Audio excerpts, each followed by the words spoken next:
Hello, welcome to another episode of the Uncomfortably Candid podcast. I'm excited for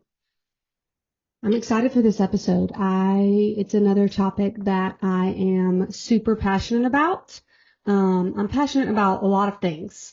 But today we are going to be talking about creativity and how it can alleviate the pressure to be perfect. And I want to start off with this story of when I was younger. And it's kind of the first memory that I have of perfectionistic thinking. And first to start off, I had asked my mom for a home phone a few years before this incident. And because somebody at school had gotten a home phone and I found out about it and I was like, Mom, I really want a home phone. And she was like, you're too young. And when she did finally let me have a home phone, my brother, who is 3.5 years younger than me, also got a home phone in his room. And I was just like, what the heck? You told me I was too young and now he gets one in his room? Like, how is that fair? The justice in me just was out of the roof. But it is what it is. We both end up getting home phones in our room. I think she did this whole thing where every room in the house got a home phone in it at that point. Because yes, we still had home phones. And then a few years later, I got my first cell phone, I think. And I was so proud of my cell phone, but I don't know what happened to it, but I ended up with a Nokia phone that was, I called them a Nokia brick. It was just like this hard as a rock phone, that you could chunk at somebody and it would probably knock them out. But all that to say was I didn't love my phone and they had really cute cases that you could put on them, but it was a Nokia brick.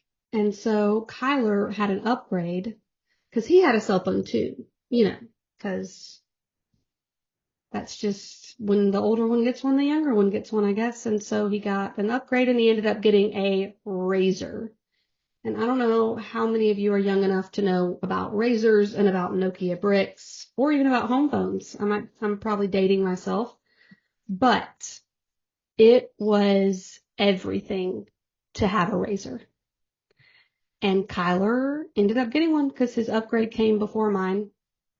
And I was so upset. I was like, why couldn't you have given me that upgrade? Again, my justice. I'm the oldest child. Like, I deserve this. And he, like any guy or boy, they put things in their pockets. And so he came home, I guess, from school one day and left it in his pocket. And my mom did the laundry and ended up washing his Razor in the washing machine. And I just remember thinking to myself, like, should have given it to me.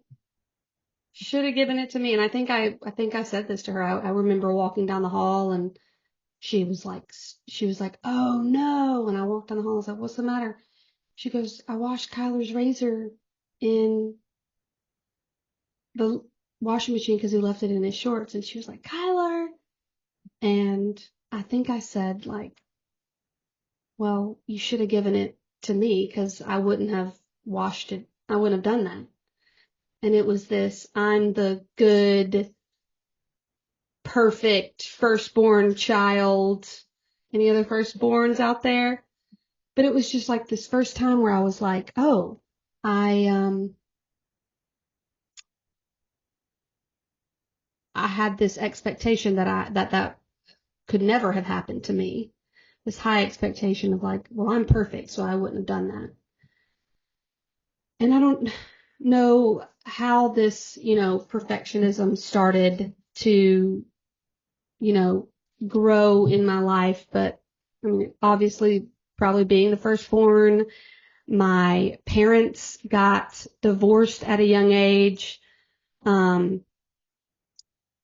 it started young, and it progressed all throughout middle school, high school, in sports and academics, and especially in singing. Even if you follow me on social media, I have talked about how perfectionism in my singing has literally crippled me, to where I was so anxious every time I would get up on any stage.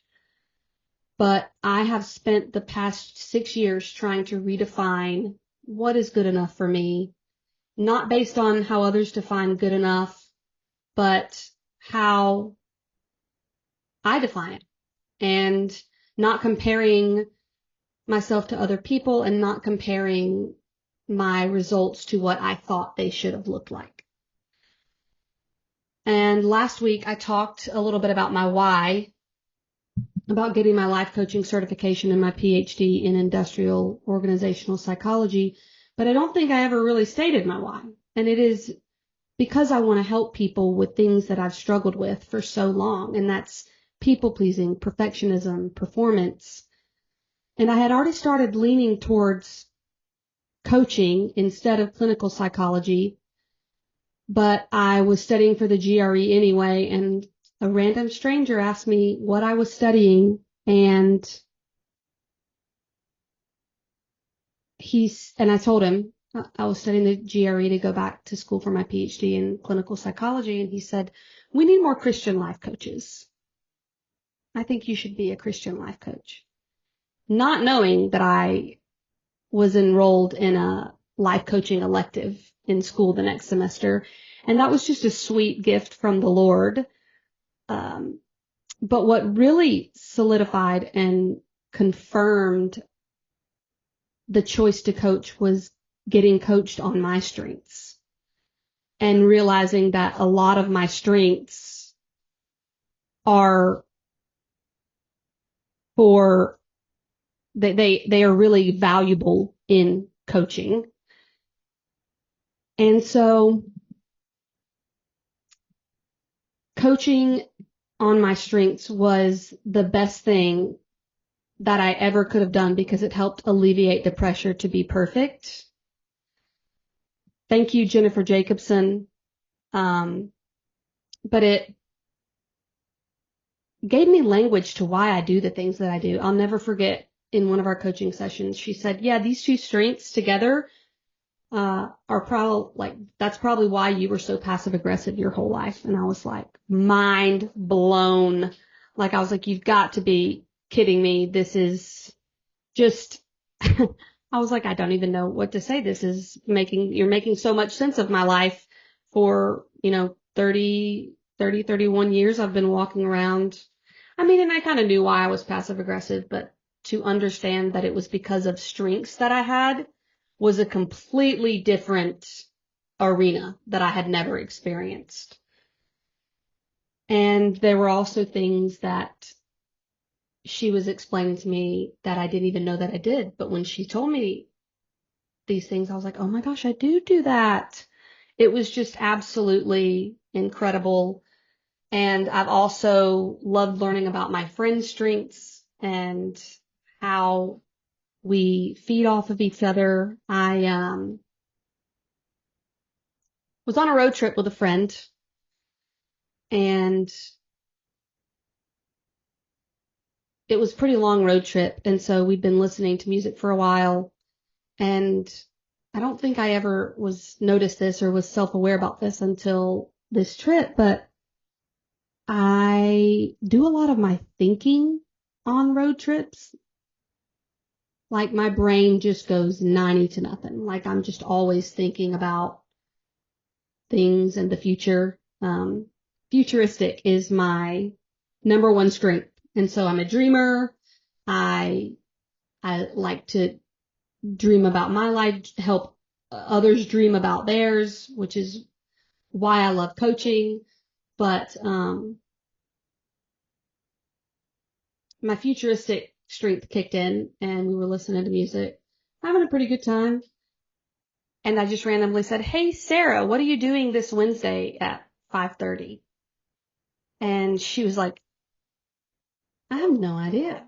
I'm just trying to enjoy the road trip and get back home. And I was like, well, dang. You mean you don't have the rest of the month planned out? Oh, okay. And I just realized that there's so much freedom in learning how imperfectly perfect my strengths are. Like, I love being futuristic and I love dreaming and I love that it helps me with my clients. It helps me encourage them to pursue goals and dreams, but it also, on the back end, has helped me realize that I have to be super intentional in practicing being present. Strengths has helped me to be authentic and to stop being perfectionistic.